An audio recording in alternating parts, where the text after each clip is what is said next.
Unadulterated Crafter, and I want to thank you for joining me for another video on my YouTube channel. Today I have episode 2 of I Saw This Craft on the Internet. It's a new series on my channel, and I'm glad you're here to join me for it.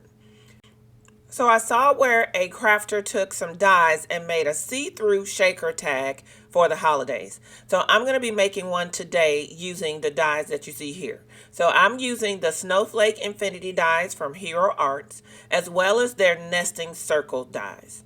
This tag is see-through from the front to the back, and so it's going to be so cute when it's tied on a package. The first thing I'm going to do, I'm bringing in some red foil paper, cardstock. And I'm finding the size of snowflake die that I want to use. And then I'm finding a coordinating circle die that's going to fit inside my snowflake. By using these dies together, we're going to be able to have a see-through portion in the middle of our shaker card. And we're going to make use this combination of both on the front and the back. So you're going to be able to see completely through this shaker. So I'm holding my dies together and in place with some mint tape, and I'm running that through my die cutting machine, and here you can see the pieces that I have. So I have a red foil piece. I also have 2 pieces that I've cut out of white cardstock.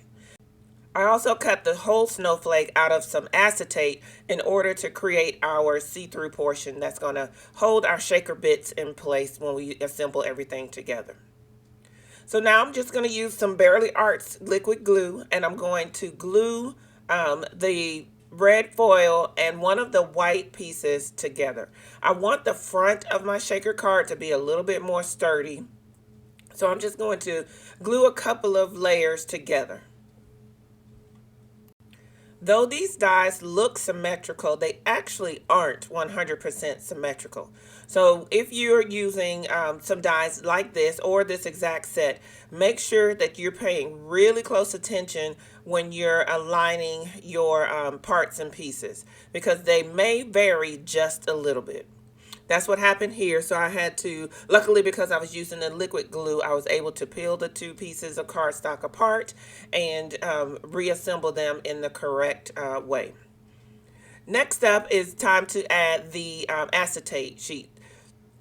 When you're using acetate or working with acetate and you're gluing that acetate to something else, be mindful of the amount of liquid adhesive or glue that you use, because you don't want that glue to ooze out from behind your acetate. Otherwise, if that happens, then you run the risk of marring your acetate with that liquid glue, which will always leave some residue behind and leave a mark. So again, you can see here that I didn't quite get the alignment of that acetate correct on the cutout, so we had to switch it around, but that was an easy fix. I'm going to put an acrylic block on top of it to both pieces to make sure that everything has some weight on it, to make sure it secures nice and well. All right, so let's move on to creating our well area. So I'm going to use some foam sticky strips from Tailored Expression. And what these are some super thin foam tape strips that could go behind a sentiment or various uses, including making a well for a shaker card. These are already pre-cut, which is one of the things I really like about them. But if you didn't have these sticky strips, you could always take some regular foam tape and just trim it down so that it hides behind your snowflake or whatever design you're using. It's easiest to work with foam tape like this when you peel back that backer tape, because when you need to shape it and kind of get it to go in a circle, that happens a lot easier when you remove that backer tape. So I ended up having to use about 1.5 strips of the sticky foam tape strips, and so here I am just trimming down that second strip so that we get a complete closed circle. So at this point, I just have one height of if you will, of the sticky strip. So I've gone into my stash and I've picked out a bunch of different sequins and jewels and gems and embellishments that I think will look great inside this shaker. So I've got some clear sequins, red and green sequins, as well as a couple of shades of gems from Pinkfresh Studio. I've got 2 shades of green and 1 shade of red. And it was when I was adding these gems to my mix here that I'm creating that I realized I probably need to add a second layer of tape. I brought in the end of a paintbrush or a pen or stick or whatever, just kind of mix that mix up a little bit, kind of because I was creating my own mix. And here I am adding a second height or layer of the foam tape, just to make sure we had enough depth in the well area to make sure everything can move around freely in the shaker. So I kind of tested out the top part of the snowflake, poured all of the shaker bits in there. You can see there's quite a few shaker bits in there. I didn't want to be stingy with the shaker bits, and sorry about my head right there, guys. I really needed to make sure that alignment was good, and here I am. I'm realizing not quite exactly where I want it to be. Good thing I hadn't pressed it down all the way. So now I'm able to come back in and get it aligned a lot better, and I'm very happy with where the placement of everything is. Got great shaker space in there. Everything moves around very nicely, and it looks great.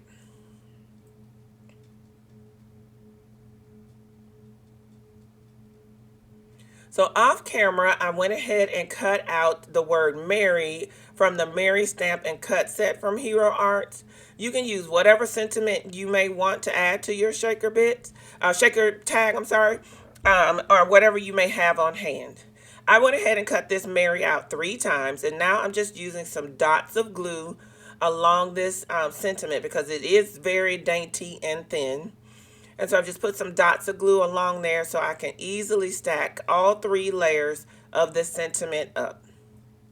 With a shaker card like this, you're going to want to add some depth and dimension to your sentiment in order to make sure that it stands out, because there's already going to be a lot going on with the movement and with the depth that you needed for the welt.